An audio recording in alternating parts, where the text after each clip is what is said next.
ద్విచక్ర వాహనాల దొంగలను పట్టుకున్న పోలీసులు రిమాండ్కు తరలించారు. హైదరాబాద్, నిజామాబాద్, ఆర్మూర్తో పాటు జన్నారంలో ద్విచక్ర వాహనాలను దొంగతనం చేస్తూ వాటిని వేరే వ్యక్తులకు అమ్ముతున్న దొంగలను అరెస్టు చేసి రిమాండ్కు తరలించామని మంచిర్యాల డీసీపీ ఏ భాస్కర్ తెలిపారు.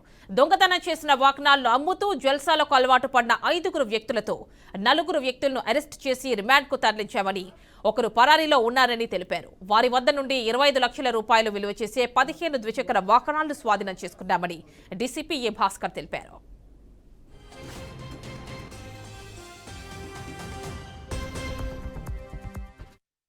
చాసిస్ నెంబర్లను కూడా చూడాలి.